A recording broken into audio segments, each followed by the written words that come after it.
Welcome, ladies and gentlemen, to Carmine's Arena, a cultural gourmet of information, if you will, a feast for your mind and soul.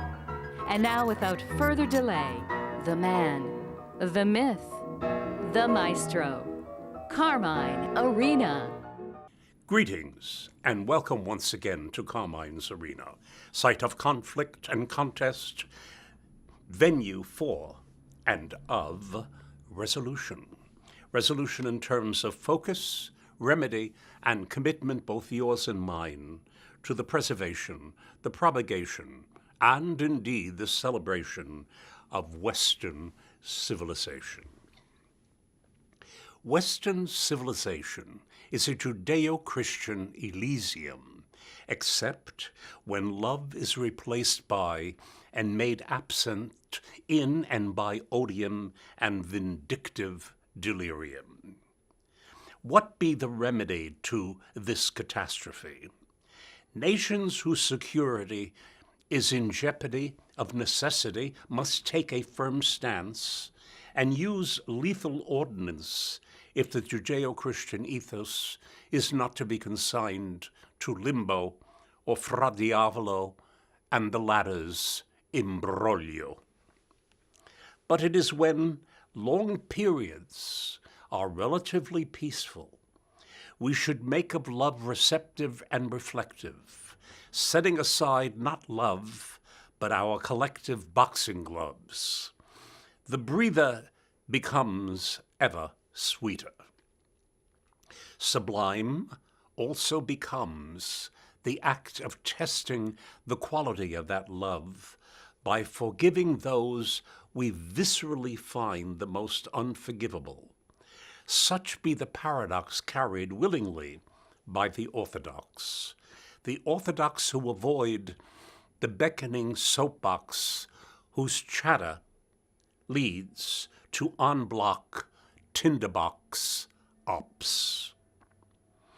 It was the noblest of French intellectuals, Rousseau, dearest of our savages, who observed, and I quote, "To be sane in a world of madness is in itself madness," unquote. Edgar Allan Poe, whose genre was macabre, had this to say: "Science has not yet taught us if madness is or is not the sublimity of the intelligence." Friedrich Nietzsche proclaimed that there is always some madness in love, yet there is always reason in madness.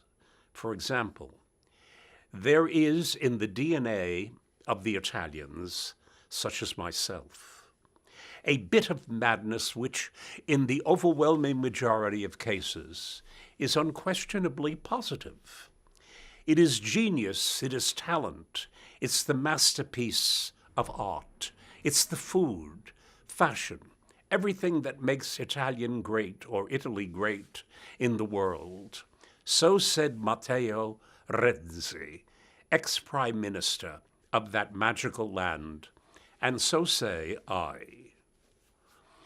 Aesthetics and its practitioners have a steadied ambiance of landscape, seascape, and self-shape with which to tame, not defame, their madness and those sorry scrapes of all too many left to gape.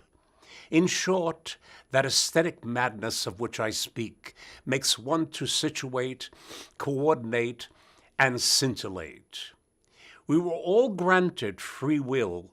Check with Dr. Phil, who knows oft-times said free will is fulfilled with swill and spill, to then defend at shrill, all shrill, atop our mighty self-made dunghill. Having then to turn to Dr. Phil, to sit still, to receive his studied goodwill. Khalil Gibran, American artist, poet, writer, admitted that he had found both freedom and safety in his madness, the freedom of loneliness and the safety from being understood. For those who understand us enslave something in us. Here, Gibran fully agrees with Oscar Wilde, who confessed that the only single thing he very much feared was not being misunderstood. This is not only Irish perish, but also Jewish fetish. Perhaps the lost tribe did settle in Ireland, after all, to engage in much-needed folderol, while yet observing protocol. Perhaps madness, for the shrink to hoodwink, even at its brink, is the Lethe of unendurable suffering. Lethe being the river of forgetfulness in the Greek underworld, where amnesia becomes an incurable blessing. There are, of course, inauthentic Lethes of forgetfulness, such as drugs, alcohol, and self-deception on patrol. This last warned the most stark-mad and steel-clad, for to behold the real self is madness readied once again to go bonkers the full length of the Iliad together with a Pansiads. Well, now let's leave off all those who've lost their marbles, excepting those who cite it, who carve in marble, for all at sanity to marvel. Yes, sanity, globally taken diametrically, finds sanity all too pragmatically acceptable. But what is sanity, technically? It has little place in the Greek underworld, nor as well the Judeo-Christian configuration in hell, all a swirl and a whirl. The dictionary invites sanity to be normal and rational behavior, what is loosely called common sense. But what is commonsensical to the political left and the political right are worlds apart. The left hugs idealism, the right embraces realities. Then again, for the left or right, is it commonsensical to dash into a burning building to retrieve a child from the flames? Yet both would do this no matter political stripe. That is, if they had an ounce of humanity. Ah, yes, humanity, which like sanity appears to yours truly an unknown quantity wrapped in personal qualities. Then what am I all about in this episode of Madness versus Sanity, except to having us admit that a definitive definition is well out of reach, but never quite out of sight, as we educators teach and screech generalities and banalities to locate actuality in neutral modalities, sans finality. And what about the efforts of our distinguished literati and dramatists, our social scientists, when at all times each persists at its very own loyalists and, dare I say, propagandists? A mad patter for sanity to shatter. But to what end? Perhaps experience being our one and only empiric guide, to make haste slowly and to anticipate wholly the negatives and positives and avoid the despair of if only. Marriage is one of those constructs which all too frequently erupts into headbutts, trying vainly to counter conduct gone into mode obstruct. Were it up to me, and all divorcees and divorcees who now agree one should wait a year before civil or alter I do's, for marriage is too darn easy and divorce too damned hard to undo. Marriage can be an emotional mirage, remaining together, a menage held hostage in legal bondage. Folks, it ain't pretty. A union is expensive. A secession is ever more consumptive, if not radioactive. Bachelorhood? Why, bachelorhood is much more mature if one be not sure. For the immature, there just ain't no cure for failure of tenure. To repeat, festina lente, make haste slowly, in any lingo. We haven't even mentioned those innocent offspring made to try to fit in despite mom and dad's separate saccharine bulletins, diapered with open safety pins. 'Tis too cruel in all its sequels, when it's forgotten that children are our superiors and not our equal. All too many become at-risk youths, a Velcro term, one size fits all. Humans treated and understood as one-celled germs, of no concern to discern, merely to spurn, except, of course, at academic lecterns, their smarts to churn, immune to rough-hewn from the wiser taciturn on slow burn, obviously too slow to glow. Thus, youth is forgotten until brought to trial, therefore idle pen hidden, utterly forsaken, except by a legal Disraeli or a wily Machiavelli, not concerned by the lack of the inmate's do-re-mi, and will work pro bono until free. Then there's sanity, medicated by drugs and tranquilizers, when and if taken regularly, to avoid passive-aggressive snarkiness. Off their meds, such patients become a swift pain to friends, relatives, acquaintances, and colleagues. Sanity is reduced to inanity, self-pity, infidelity, all the above with high-speed velocity toward infirmity. When off one's meds, oddity looks like conformity, celebrity, self-credulity, bipolar kibitzes, cured via howitzers. I suspect all too many who are medicated have found a convincing argument to offset fairly reasonable suspicions of being dehumanized and being properly stigmatized as advertised. Of course, I was kidding about the use of howitzers, but you see the difficulty in grasping the meanings of madness and sanity, particularly when each can be claimed apart from the other. Few admit to being both without extenuating footnotes or anecdotes. Perhaps we're the products of moods that like to brood or run amok when awestruck.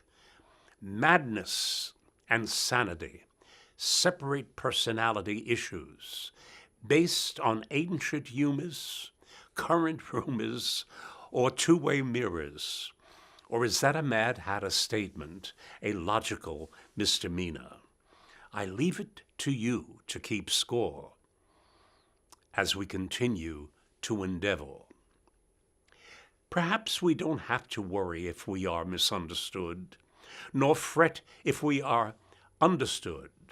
Understanding being a conceit we humans practice to make us rest superior as against the clangor we suffer in the absence of truant surveyor, pastor, or sponsor of comprehension, so to offer us succor against the terror.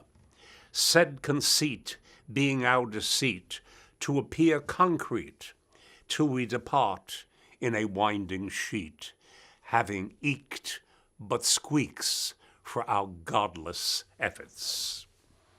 At this juncture, it needs repeating that had Christ been understood, he would have been ignored. I almost feel that expression should be our mental hygienic obsession.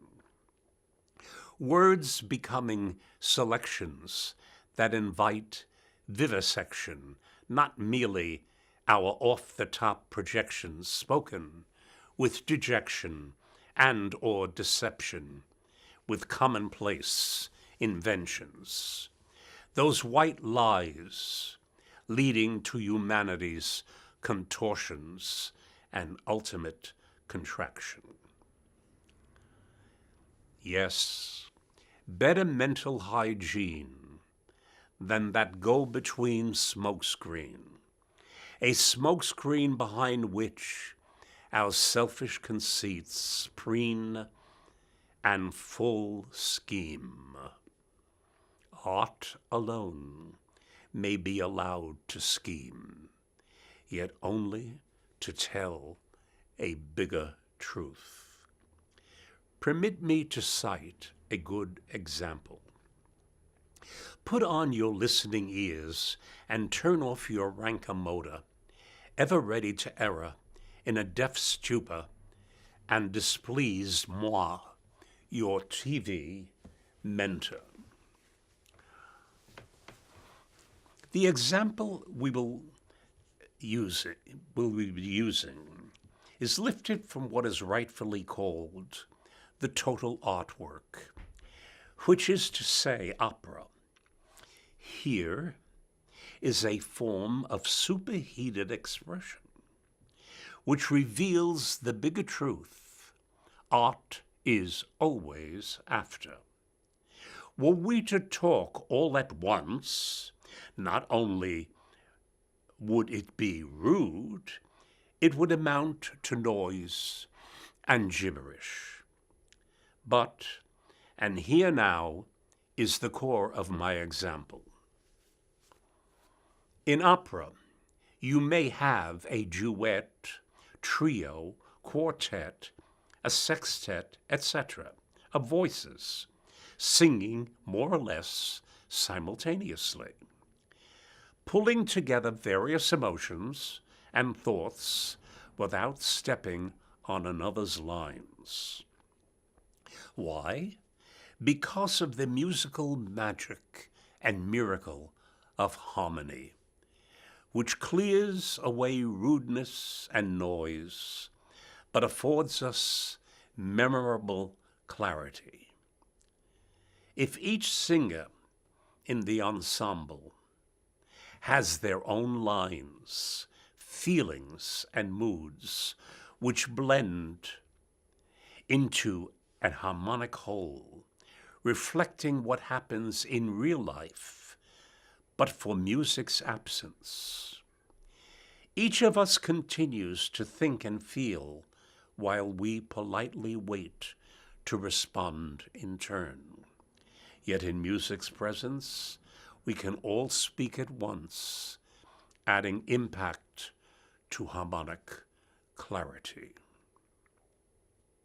Well, folks, so much for opera being stuffy. It is, as I've said earlier, an example of Gesamtkunstwerk, German for the total artwork, containing in itself many complementary disciplines, becoming more real than reality, thus granting us that bigger truth which art is forever about. Think of Van Gogh's self-portraits, or Rembrandt's. Each reveals, one from the other, a different personality perspective, or life experience to a depth only an artist can capture before it fades away into the magnetic unknown, where even angels fear to tread. The sonic and visual arts are forever an endeavor which makes existence an aesthetic worthy of the Creator. When it is, we've become co-creators.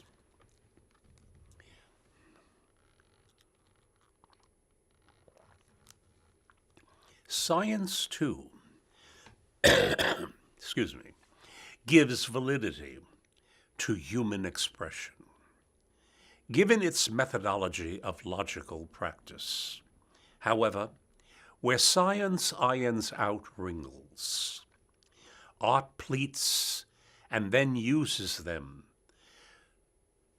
so that again, in Van Gogh's portrait, we clearly encounter his sanity fending off his madness, the angles of his light and shade, the use of dissonant colors resolves into a heightened understanding of selfhood, insisting on the I, a lone pronoun, and the seeing eye, the orb of imagery ever enhancing otherwise common expression. Doing all this by breaking the rules in favor, yes, in favor of revelations. Turning to opera again,